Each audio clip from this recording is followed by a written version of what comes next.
मैं चंदन श्रीवास्तव एक बार फिर आपके साथ यहाँ वीडियोस डिस्कस करूँगा आइसोमेट्रिक व्यू के द इंजीग्राफर में।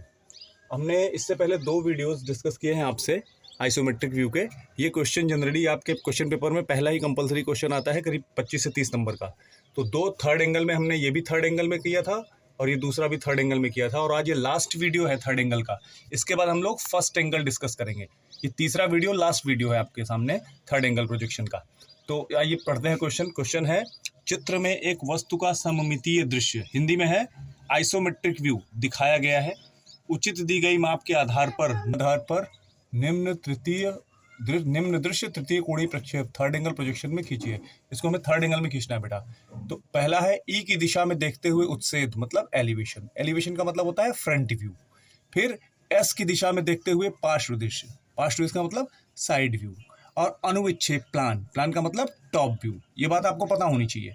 तो आइए यहाँ से देखते हैं। अगर ये ई की दिशा है तो एलिवेशन मतलब हमें ये फ्रंट है, ये फ्रंट व्यू है, ठीक है। और सारी डायमेंशन एमएम में है। और एस इधर है पार्श्व दृश्य, मतलब ये इसका साइड व्यू है।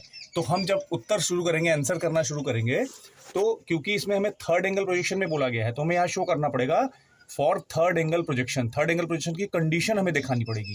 कंडीशन क्या है बेटा? एक्स वाई एक्सिस पे प्लान मतलब टॉप व्यू ऊपर, एलिवेशन नीचे, लेफ्ट साइड व्यू एलिवेशन के नीचे लेफ्ट में, और राइट साइड व्यू एलिवेशन के राइट में। तो कोई एक व्यू हमें बनाना होता है। तो यहाँ क्योंकि साइड व्यू हमें लेफ्ट वाला दिख रहा है, अगर हम यहाँ हैं फ्रंट तो ये लेफ्ट साइड व्यू है, तो हम एलिवेशन और लेफ्ट साइड व्यू बनाएंगे बेटा और प्लान बनाएंगे, ठीक है। तो प्लान आएगा ऊपर, एलिवेशन नीचे, और लेफ्ट साइड व्यू यहाँ लेफ्ट में बनाएंगे, जैसे अभी तक बनाते आए हैं, ठीक है। तो शुरू करते हैं हम लोग।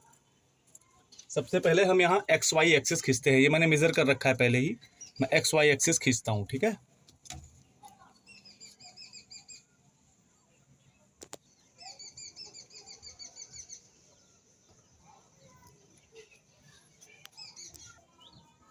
ये हमारा एक्स वाई एक्सिस, ठीक है। अब वर्टिकल एक्सिस खींचेंगे।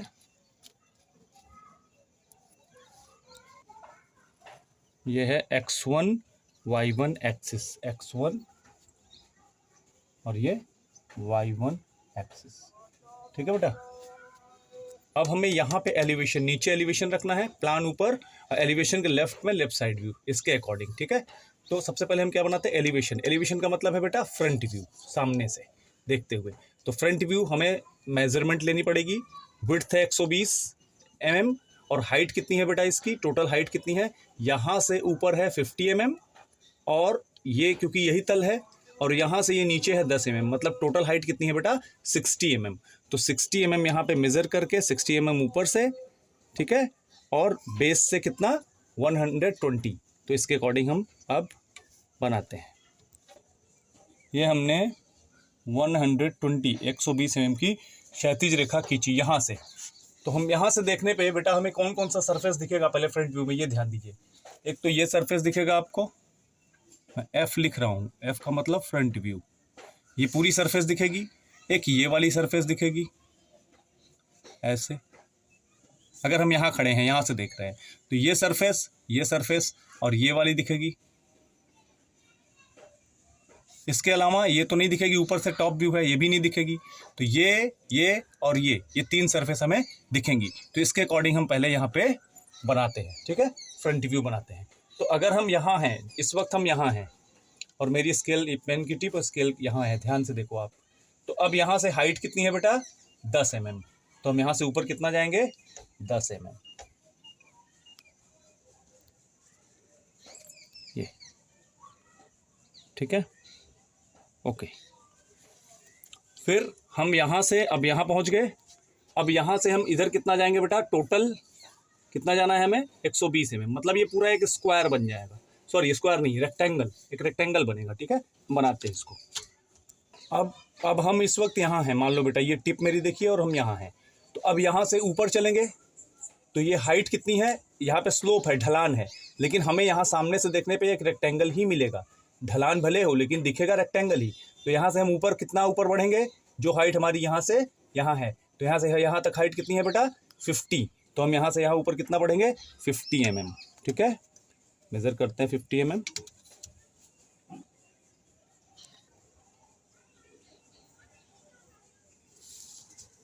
ठीक है, अभी हम यहाँ पहुँच गए, मतलब इस पोजीशन पे। अब फिर लेफ्ट में चलेंगे, कितना 10 mm चौड़ाई इसकी है लेफ्ट में, तो लेफ्ट आएंगे और फिर इसको यहाँ मिला देंगे तो एक रेक्टेंगल हमारा यहाँ भी बन जाएगा। ठीक है, कुछ इस तरह से, कुछ इस तरह से। ठीक है, अब हम इस वक्त यहाँ हैं, ये देखिए यहाँ मेरी स्केल है और ये मेरी उंगली यहाँ है, इस वक्त हम यहाँ हैं। अब हम इसको आगे लेके आएंगे बेटा। कितना आगे आना है हमें? टोटल इस किनारे से, इस कॉर्नर से आगे यहाँ तक कितना आना है? 60 mm। लेकिन यहाँ एक बात का और ध्यान रखिए, गोल है, ये रेडियस है। कितने का रेडियस लिखा है? R25 का, सेंटर से। तो इस पर थोड़ा सा फोकस करेंगे, ध्यान देंगे हम। तो हम पहले इसको थोड़ा सा आगे लेके आते हैं, थोड़ा सा, फिर मैं बताता हूँ आपको। कुछ इतना ध्यान दिएगा बेटा। इस वक्त जहां मेरी पेन की टिप है ये, और ये जो पोजीशन है स्केल की, ये दोनों सेम है। इससे हमें कितना लेफ्ट में चलना है आगे? यहां से यहां तक की दूरी कितनी है? क्योंकि ये टोटल दूरी 60 है और ये विड्थ है 10। ठीक है, टोटल 60 है और ये विड्थ है 10, तो यहां से यहां तक कितना होगा? 10, 60 में से 10 माइनस हो जाएगा तो कितना होगा? 50। तो हमको यहां से यहां कितने डिस्टेंस पे आना है? 50 पर। तो 50 पे हम निशान लगाएंगे यहाँ पे। ठीक है बेटा, ओके। अब इस पोजीशन से हमें ऊपर चलना है बेटा, यहाँ से आपको ऊपर चलना है। तो कितना ऊपर जाना है? जो ये हाइट है, लेकिन यहाँ पे हमें रेडियस भी लेना है, तो हम थोड़ी सी हाइट ऊपर ले आएंगे, पूरा नहीं ले आएंगे। रेडियस के लिए हम पेंसिल का यूज़ करेंगे, क्योंकि उसमें आपको इरेज भी करना पड़ेगा, इसलिए पेंसिल का यूज़ करेंगे। अभी हम इतना बना के छोड़ देते हैं। अब हम सेंटर पॉइंट लेंगे, उसके बाद इरेजर, ये आपका चाप लगाएंगे, कितने का? R25 का। तो उसके लिए हमें पेंसिल की ज़रूरत पड़ेगी, तो इसके बाद हम आगे आपको दिखाते हैं। अब ये R25 रेडियस का जो चाप हमें लेना है, इसके लिए हमें सेंटर पॉइंट लेना है। इसका सेंटर पॉइंट कैसे लेंगे? ऊपर से 25 mm नीचे। ठीक है, तो ऊपर से आप 25 mm नीचे पहले आ जाइए, नीचे आ जाइए और एक सेंटर लाइन यहाँ पे खींच लीजिए। सेंटर लाइन तो आप लोगों को बताया है मैंने कैसे खींचना है। एक लंबी रेखा है, एक छोटी, एक लंबी, एक छोटी, इस तरह से रखा है। ये हमें हॉरिजॉन्टली क्षैतिज लाइन मिली है, सेंटर लाइन मिली है हॉरिजॉन्टली। अभी वर्टिकली भी हमें सेंटर लाइन लेना है, तो वर्टिकली लेने के लिए हमें टोटल डिस्टेंस का सेंटर लेना पड़ेगा। टोटल है 50, तो 50 का बीच का क्या आएगा? 25 पे। ठीक है, यहाँ पे। अब यहाँ से भी हमें एक केंद्र रेखा खींचनी है, सेंटर लाइन, एक बड़ा एक छोटा, एक बड़ा एक छोटा। अब ये सेंटर पॉइंट से बेटा हमें कितने का चाप लेना है? R25 का। रेडियस 25 दिखा है, त्रिज्या कितनी है? 25। तो हम यहाँ से 25 का चाप लेते हैं, यहाँ सेट करते हैं 25 का, 25 का चाप, और यहाँ से लगाते हैं। केंद्र रेखा हमने मिल गई। अब यहाँ से चाप लगाते हैं, ध्यान से देखिएगा, इस तरह से। ठीक है, कुछ इस तरह से हम चाप लगाते हैं और अब इसको हम दोनों लाइनों से मैच करा देंगे आगे। ठीक है बेटा, R25 का चाप हमने लगा दिया है और इसको यहाँ ले आके हम मिला देंगे बेटा। इसके लिए हमें पहले सेंटर प्राप्त करना ज़रूरी था, तो हमने पहले सेंटर निकाला, सेंटर से फिर हमने ये चाप लगा दिया। अब इसको इसके साथ हम मैच करा देंगे। ठीक है, अभी हमें यहाँ पे सेंटर में ये तो हमारा ये वाला रेडियस था। अभी हमें एक होल भी बनाना है बेटा। ये होल कितने का है बेटा? 526 का। 526 मतलब व्यास 26 है, तो 26 व्यास का अगर हमें होल बनाना है तो चाप कितने का लेंगे? उसके आधे का। रेडियस कितने का हो जाएगा? 13 का। तो यहाँ अब आइए, यहाँ हम 13 का चाप लेके, 13 mm का चाप लेके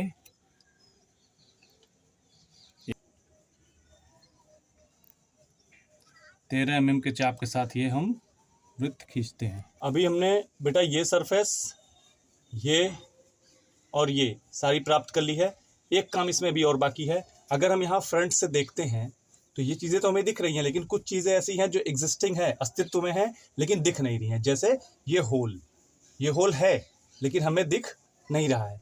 तो नहीं दिख रहा है अगर ये होल, तो हमें यहाँ पे इसको दिखाना पड़ेगा, यहाँ से डॉटेड फॉर्म में दिखाना पड़ेगा कि यहाँ है, लेकिन यहाँ पे हमें यहाँ से देखने पे ये दिख नहीं रहा, लेकिन ये डॉटेड फॉर्म में हमें यहाँ पे रिप्रेजेंट करना पड़ेगा। तो इसके लिए आपको यहाँ से इसकी डिस्टेंस देखनी पड़ेगी। तो यहाँ से बेटा यहाँ तक टोटल दूरी है कितनी है?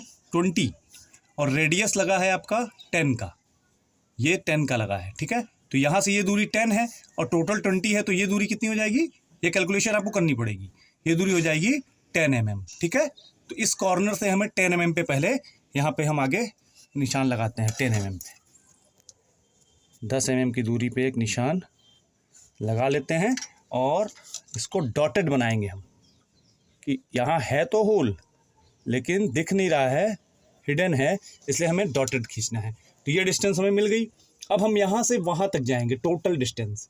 तो यहाँ से 10 और फिर यहाँ से 20, तो 10 और 20 30, और फिर यही रेडियस सेम यहाँ भी लगा है, तो 10 रेडियस और 10 रेडियस 20, और यहाँ से ये बीच की दूरी 20, तो टोटल लेंथ कितनी होगी बेटा 40। तो यहाँ से अब हम 40 की डिस्टेंस पे एक निशान लगाएंगे यहाँ पे और इसको डॉटेड खींचेंगे। ये हमारा एलिवेशन फ्रंट व्यू तैयार हो चुका है बेटा। अब हम इसकी डायमेंशनिंग करते हैं, सारी डायमेंशन लिख के आपको दिखाते हैं। ठीक है, ये बेटा हमारा फ्रंट व्यू एलिवेशन तैयार हो गया, मैंने डायमेंशन सारे खींच दी है, आप लोग देख लिए ध्यान से। अब इसके बाद हम प्लान बनाएंगे ऊपर। प्लान का मतलब टॉप व्यू, ऊपर से देखने पे। तो मैं जूम करके दिखाता हूँ आपको ऊपर से देखने पे कौन कौन सा व्यू दिखेगा। देखिएगा, ऊपर से देखने पे आपको ये दिखेगा, टी लिख रहा हूँ मैं, टॉप। ये वाला भी दिखेगा ऊपर से देखने पे, ये फ्रंट से देखने पे भी दिखेगा, ऊपर से भी देखने पे दिखेगा। ये सरफेस दिखेगी पूरी टॉप व्यू से देखने पे, ऊपर से देखने पे ये और ये होल तो पूरा दिखेगा ही, ये भी दिखेगा, मतलब पूरी सरफेस दिखेगी। ठीक है, अब इसके अकॉर्डिंग हम यहाँ पे इसकी ड्राइंग ड्रॉ करेंगे, इसके ठीक सामने। ठीक है, अभी मैं कैलकुलेशन करता हूँ टोटल कितनी, अगर हम यहाँ ऊपर से देखें तो विड्थ हमें कितने मिलेगी 60 की। ठीक है, तो यहाँ से ये 60 की व्यू पे हम बनाएंगे। ठीक है, तो पहले हम इस साइड में हमें रेडियस भी देना है R10 का, तो ये साइड हम बाद में बनाएंगे। इस साइड से हम चलते हैं। ठीक है बेटा, तो आप ये देखिए, अगर हम इसका बेस लाइन पकड़ें तो बेस लाइन विड्थ कितनी है 120 mm, ऊपर से देखने पे 120 mm। तो हम इसके ठीक सामने, इस लाइन के ठीक सामने यहाँ पे कहीं, यहाँ पे एक पॉइंट लेंगे यहाँ पे। ठीक है, और यहाँ से कितना खींचेंगे क्षैतिज में 120 mm।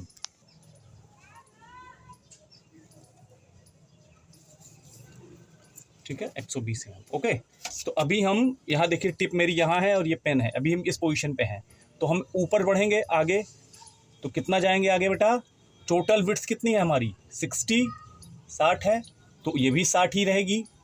तो आगे बढ़ेंगे हम, पूरा 60 तक जाएंगे, मतलब इस कॉर्नर तक, क्योंकि ऊपर देखने पे अगर हम यहाँ से देख रहे हैं तो हमको एक पूरी लाइन ही मिलेगा। ठीक है, और विड्थ के बराबर मिलेगा। कितनी है विड्थ 60 mm। तो यहाँ से यहाँ तक हम पूरा 60 mm खींचते हैं। ठीक है, का टिप है और ये जो पेन है की टिप है, ये सेम जगह है। तो अब यहाँ से हम आगे बढ़ेंगे इधर, और हम यहाँ चलेंगे लेफ्ट में। तो यहाँ से यहाँ तक की दूरी पूरी हमें एक रेक्टेंगल के रूप में मिलेगी। ऊपर से देखने पे हमें ये पूरी एक लाइन ही मिलेगी, भले ही ये ऊपर है ये नीचे है, लेकिन ऊपर से देखेंगे तो एक लाइन ही मिलेगी। तो यहाँ से पूरा यहाँ तक हम आगे बढ़ेंगे। ठीक है, 120 mm। ठीक है बेटा, अभी आप यहाँ देखिएगा ध्यान से, R10 का रेडियस है यहाँ पे, और इधर भी R10 का रेडियस है। इसीलिए मैंने यहाँ से यहाँ तक की दूरी को मिटा दिया और पेंसिल का यूज़ किया है, क्योंकि हमको उसे बाद में रेडियस के अकॉर्डिंग मिटाना भी पड़ेगा।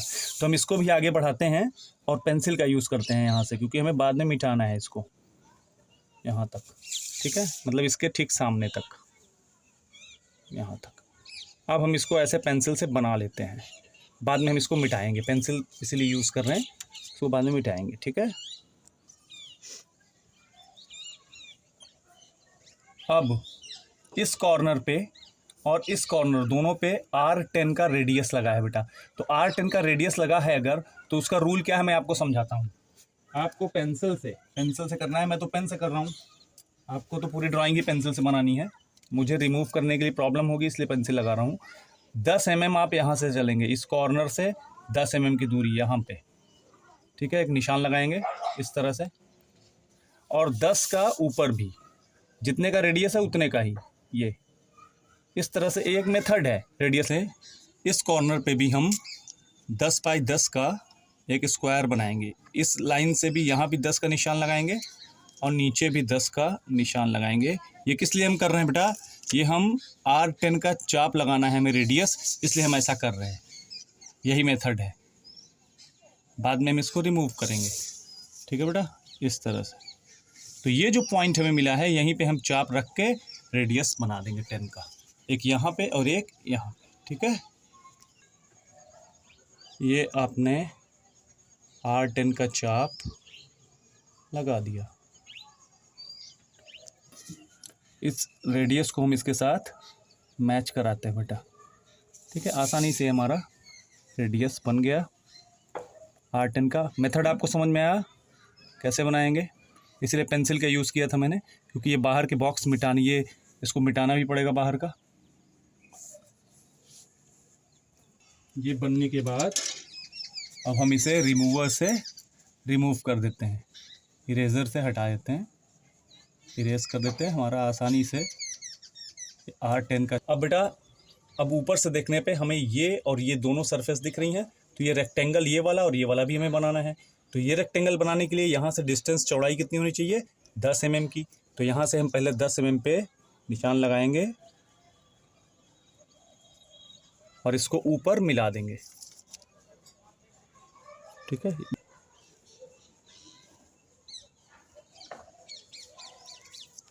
टिप यहाँ है बेटा, ध्यान रखिएगा। इससे इसकी विड्थ देखनी है कितनी है? 15 mm। तो यहाँ से यहाँ तक 15 mm और फिर ये लाइन सीधा आएगी कहाँ तक? 60 mm तक। ठीक है, यहाँ से यहाँ तक 60 mm। तो यहाँ विड्थ जो है वो 15 mm। तो हम यहाँ से निशान लगाएंगे 15 mm पे, यहाँ पे, और इसको यहाँ सीधा ले आएंगे कहाँ तक? 60 mm तक।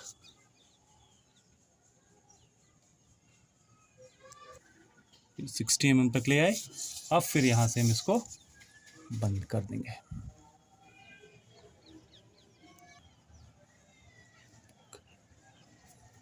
ठीक है, बेटा इस पूरे ब्लॉक में इस जगह पे एक होल है। तो ऊपर से देखने पे ये होल तो दिखेगा नहीं, लेकिन ये होल यहाँ पे एग्जिस्टिंग है। तो ऊपर से अगर हम देखेंगे तो ये लाइन आएगी यहाँ से मैच करके ऊपर, और ये वाली ऊपर जाके यहाँ मैच करेगी, मतलब एक रेक्टेंगल डैश में बनेगा। तो ये सेंटर पॉइंट हमें पहले मिलना है। तो सेंटर पॉइंट यहाँ से यहाँ की दूरी और यहाँ से यहाँ की दूरी, तो ऊपर से यहाँ की दूरी तो 25 दी गई है। यहाँ से यहाँ तक की दूरी कितनी होगी? अगर हम यहाँ से यहाँ तक की दूरी देखें तो कितनी है? ये 10 हटा दीजिए, टोटल 60 है, 10 हटा दीजिए, बची 50। तो यहाँ से यहाँ तक की दूरी कितनी हो गई? 50। अब 50 का सेंटर पॉइंट लेना है तो कहाँ लेंगे बेटा? 25 पे। तो यहाँ से हम 25 की दूरी पर यहाँ पे हम सेंटर पॉइंट लेंगे। ये रहा हमारा सेंटर पॉइंट। ठीक है, यहाँ सेंटर पॉइंट बनाएंगे। केंद्र रेखा, केंद्र रेखा कैसे बनती है आपको पता है? एक बड़ी लाइन, एक छोटी लाइन, इस तरह से। ठीक है, अब यहाँ पे हम होल को रिप्रेजेंट करेंगे। तो होल का फाई कितना है? व्यास 26 है। तो रेडियस कितना? 13 इधर और 13 उधर। तो इधर भी 13 और उधर भी 13, 26 पे। तो 10 3 13 दूना 26 ये आया यहाँ पे और यहाँ पे। तो ये क्या करेंगे? एक डॉटेड लाइन से हम इसको रिप्रेजेंट करेंगे कि है, लेकिन ऊपर से देखने पे दिख नहीं रहा, लेकिन है। तो हमें डॉटेड लाइन का सहारा लेना है इस तरह। इस होल के साइज को 526 को यहाँ पे रिप्रेजेंट कर दिया है। ठीक है बेटा, बाकी डायमेंशनिंग भी मैंने करीब करीब कर दी है। अब हमें इस पे क्या रह गया? ऊपर से देखने पे क्या रह गया? ये बन गया, ये बन गया, ये पूरी सरफेस बन गई। अब ये होल को भी हमें ऊपर देखने पे ये होल भी हमें दिखेगा यहाँ पे। ठीक है बेटा, तो इसके लिए हमें इसको रेफरेंस पॉइंट लेना पड़ेगा। पहले इसका सेंटर पॉइंट लेते हैं। तो इसकी टोटल विड्थ कितनी है? 60। तो सेंटर पॉइंट कितने पे आएगा? 30 पे। तो यहाँ पे हम पहले सेंटर लाइन खींचते हैं। ये हमने 30 mm की डिस्टेंस पे सेंटर लाइन ले ली है। यहीं पे हमें होल बनाना है। अब होल को ध्यान से देखिए। यहाँ पे पहले तो इस कॉर्नर को हम पकड़ेंगे। ये कॉर्नर कितना दूरी है यहाँ से? टोटल यहाँ से यहाँ तक की दूरी बेटा 20 है। यहाँ से यहाँ तक की दूरी 20 है और रेडियस है 10 का। तो ये डिस्टेंस कितनी रह गई? 10। तो पहले हम ये वाला पॉइंट को पकड़ेंगे, यहाँ पे 10 डिस्टेंस पे दिखाएंगे। यहाँ पे ये पॉइंट हमें मिल गया। ठीक है, यहाँ से हमारा होल बनेगा। ठीक है, अब रेडियस कितने का है बेटा? अब इसको हमें, क्योंकि रेडियस इधर भी लगाना है इधर भी लगाना है, दोनों तरफ रेडियस लगेगा, तो हम इसको पेंसिल से बनाते हैं एक रेक्टेंगल, जिससे रिमूव करने में आसानी हो।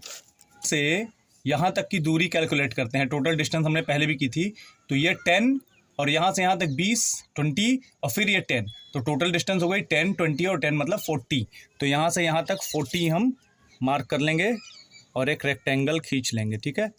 यहाँ से विड्थ कितनी होगी बेटा 20, इसकी विड्थ कितनी है 20 है। ये मैं पेंसिल से इसलिए बना रहा हूँ क्योंकि रिमूव भी करना है बाद में, हमें रेडियस बनाना है, पेन में रिमूव नहीं कर पाऊँगा। अब एक रेक्टेंगल हमें यहाँ पे इससे बना लेना है। हम यहाँ इस पॉइंट पे हैं, ठीक है बेटा। तो यहाँ से 10 mm की दूरी पर हमें रेडियस लेके चाप लगाना है। तो यहाँ से 10 mm की दूरी हम ले लेते हैं और एक चाप लगा लेते हैं 10 का, इस डिस्टेंस से, मतलब यहाँ से 10 mm की दूरी लेके ये हम यहाँ से ऐसे ये चाप लगाते हैं। देखिए आप लोग बेटा, कुछ इस तरह से हमने ये चाप लगा लिया है। अब यहाँ से भी हम 10 mm की दूरी लेंगे, यहाँ से यहाँ 10 mm की दूरी, इस कॉर्नर से, इस पॉइंट से यहाँ तक 10 mm की दूरी हम लेंगे और वहाँ से 10 का ही चाप हम ऐसे लगाएंगे इस तरह से, ठीक है। अब हमारा ये हम रिमूव कर सकते हैं, कॉर्नर को रिमूव कर सकते हैं, इसको आपस में मैच करा देंगे कुछ इस तरह से। अभी हमारा ये होल बन गया है। अब हम इस पर डायमेंशनिंग करेंगे। आर रेडियस कहाँ से दिखाएंगे बेटा? अब इस पॉइंट से हम R10 को शो करेंगे, ठीक है। यहाँ से R10 हम यहाँ दिखा सकते हैं, ये रहा R10, ठीक है बेटा। और टोटल डिस्टेंस हम यहाँ दिखा सकते हैं, कितनी है यहाँ की डिस्टेंस, यहाँ से यहाँ 10, फिर यहाँ तक 20 और यहाँ तक फिर से 10, ठीक है। ये हमने शो कर दिया 10, 20 और 10 की डिस्टेंस को, टोटल 40 हो गया है, ठीक है। अब ये आपका प्लान करीब करीब कंप्लीट हो गया। ये होल भी आ गया, ये होल भी आ गया, ठीक है। अब हम बनाएंगे क्या, side view, left side view. कहाँ बनाएंगे? इधर लेफ्ट में, यहाँ पे लेफ्ट साइड व्यू बनाएंगे, क्योंकि लेफ्ट साइड व्यू बनेगा थर्ड एंगल में, एलिवेशन के बगल में, लेफ्ट में, ठीक है। हम यहाँ बनाते हैं, उसको रिप्रेजेंट करेंगे। यहाँ पे हम लेफ्ट साइड व्यू बनाएंगे, ठीक है। तो लेफ्ट साइड व्यू आप यहाँ ध्यान से देखिए, ये है एस का लेफ्ट साइड व्यू, जिसको हम बोलते हैं पार्श्व दृश्य, ठीक है, लेफ्ट साइड व्यू। तो लेफ्ट साइड व्यू से देखने में कौन कौन सरफेस दिखेगी बेटा? एक तो ये दिखेगी, एस ऐसे बनाइए, लेफ्ट में ये दिखेगी, एक ये दिखेगी, ये सरफेस दिखेगी, और एक ये दिखेगी। देखिए मैं सही बोल रहा हूँ, आप ध्यान से देखिए, एक ये सरफेस दिखेगी, एक ये दिखेगी और एक ये सरफेस, यही तीनों दिखेगी, ठीक है। तो यहाँ से हम देखेंगे तो इसका बेस लाइन कितना है, पहले हम बेस लाइन पकड़ेंगे। कितना है बेटा? 60 mm। तो सबसे पहले हम 60 mm बेस लाइन यहाँ पे खींचेंगे। इसी के अनुविक्षेप, जिसको हम फ्रंट व्यू एलिवेशन बोलते हैं, इसके ठीक सामने से हम 60 mm की लाइन खींचेंगे। अब ये हमारा बेस लाइन 60 mm मिल गया। तो सबसे पहले हमें यहाँ देखेंगे तो हमें एक रेक्टेंगल ही तो मिलेगा बेटा, ये रेक्टेंगल एक यही तो दिखेगा। तो पहले हम इसकी हाइट के अकॉर्डिंग रेक्टेंगल बनाते हैं। इसकी हाइट कितनी है बेटा? यहाँ पे हाइट कहीं शो किया है, हाँ यहाँ 10, इसकी हाइट कितनी है 10। तो 10 mm हम ऊपर लेंगे और उस साइड से भी 10 mm लेके हम एक रेक्टेंगल बना लेंगे। अब इस सरफेस के बाद हमें ये सरफेस दिखेगी बेटा। तो अगर इस पॉइंट को हम देखें यहाँ पे और फिर हम यहाँ से आगे बढ़ें, तो अगर हम लेफ्ट साइड व्यू से यहाँ से देख रहे हैं तो यहाँ से आगे बढ़ेंगे तो यही पॉइंट हमें यहाँ दिखेगा, इस कॉर्नर पे, यहाँ जहाँ मेरी पेन की टिप है, ठीक है। तो यहाँ से हाइट कितनी है, हमें कितना ऊपर जाना है? 50 mm। तो हम इस पॉइंट से 50 mm ऊपर जाएंगे। अब हम इस पॉइंट पे हैं, ठीक है, यहाँ पे हैं। तो यहाँ से इसकी विड्थ भी है, कितनी विड्थ है यहाँ से यहाँ तक? 15 mm। तो यहाँ से हम आगे कितना जाएंगे? 15 mm। और फिर नीचे आके इसको ब्लॉक कर देंगे, बंद कर देंगे, ठीक है। इधर से 15 mm आगे बढ़ेंगे, फिर इसको डाउन करेंगे। अब हम इस सरफेस में है बेटा, इस पॉइंट पे है, ठीक है। और यहाँ से हमें इस कॉर्नर को, ये वाली सरफेस एस दिख रही है, तो यहाँ से इसको हम यहाँ पे मैच करा देंगे, यहाँ से सीधा इसको मिला देंगे, ठीक है, ठीक है। ये हमारा लेफ्ट साइड व्यू करीब करीब बन गया है। अभी हमने ये होल और ये होल, ये दोनों होल भी तो शो करने हैं। भले ही ये साइड से देखने पे ना दिखें, साइड से देखने पे ये होल भी नहीं दिखेगा, ये होल भी नहीं दिखेगा, लेकिन ये है एग्जिस्टिंग, तो हमें यहाँ पे शो करना पड़ेगा, ठीक है। तो अब ये होल का पहले हम सेंटर पॉइंट पकड़ते हैं। तो ये चौड़ाई 60 है, तो सेंटर पॉइंट 30 होगा। तो यहाँ से 30 mm की दूरी पे पहले सेंटर लाइन हम बनाएंगे, ठीक है, 30 mm की दूरी पर। ये हमारी सेंटर लाइन बन गई। अब इधर से क्योंकि हम देख रही, हमने सेंटर लाइन ले लिया है। अब यहाँ से देखने पर, लेफ्ट से देखने पे, हमें इस गोले की विड्थ चौड़ाई कितनी दिखेगी बेटा 20 दिखेगी ना इधर से देखने पे। तो सेंटर लाइन से हम 10 mm इधर और 10 mm उधर लेके डॉटेड लाइन खींचेंगे। ठीक है, अभी पहला होल हमने ये वाला यहाँ पे रिप्रेजेंट कर दिया। ठीक है, यहाँ पे अब ये जो होल है बेटा, ये वाला होल यहां से हम देखेंगे तो इसके पीछे है, तो इस पे आएगा आपके, इस सेक्शन पे इसके पीछे है, तो इसका पहले हम सेंटर लाइन लेंगे। ये टोटल हाइट कितनी है, ये है 50, तो 50 के हिसाब से हमें कितने पे आएगा ये 25 पे। तो 25 पे हम पहले इसका सेंटर लाइन लेंगे, 25 पे सेंटर में सेंटर लाइन खींचेंगे। ठीक है, इस तरह से हमने यहाँ पे सेंटर लाइन ले ली है। अब होल हमारा कितने का है बेटा, होल देखिए कितने का है, 526 का, 526 का होल है। ये देखिए 526 का होल है ना। तो अगर हम इस सेंटर लाइन पे आते हैं यहाँ पे, तो 26 का अगर होल है तो 13 ऊपर और 13 नीचे, आधा आधा। रेडियस कितने का हो, 13 का, तो 13 ऊपर और 13 नीचे, तब ये 26 का निशान हम लगा लेते हैं। अभी हमने इस होल को भी 526 यहाँ पे रिप्रेजेंट कर दिया, सेंटर लाइन पकड़ के 13 ऊपर और 13 नीचे। अभी हमारा लेफ्ट साइड व्यू करीब करीब कंप्लीट हो गया है। अभी हम यहाँ पे दिखा देंगे, लेफ्ट साइड व्यू शो करेंगे। ठीक है, ये आपका लेफ्ट साइड व्यू, ये आपका एलिवेशन, ये आपका टॉप व्यू जिसको हम प्लान कहते हैं, एलिवेशन फ्रंट व्यू, और ये लेफ्ट साइड व्यू। तीनों बेटा हमने बना दिए हैं। इससे पहले हमने यहाँ पे 2 और ब्लॉक डिस्कस किए हैं। आज के बाद इस वीडियो के बाद से हम अब आगे थर्ड एंगल प्रोजेक्शन डिस्कस नहीं करेंगे। अब हम ये थर्ड एंगल प्रोजेक्शन की बजाय फर्स्ट एंगल प्रोजेक्शन के 2 वीडियो और शेयर करेंगे, क्योंकि क्वेश्चन पेपर में कई बार फर्स्ट एंगल प्रोजेक्शन का भी क्वेश्चन आता है, वो उसके चांसेस करीब 30 से 40% होते हैं, 60 से 70% चांसेस थर्ड एंगल प्रोजेक्शन के होते हैं। इसलिए मैंने आपको ये 3 थर्ड एंगल प्रोजेक्शन के ब्लॉक्स समझाए हैं। ठीक है, अब इसके बाद हम अगली वीडियो में, आप लोग वेट करिए, मैं जल्दी ही अपलोड करता हूँ फर्स्ट एंगल प्रोजेक्शन। ठीक है, all the best, thank you.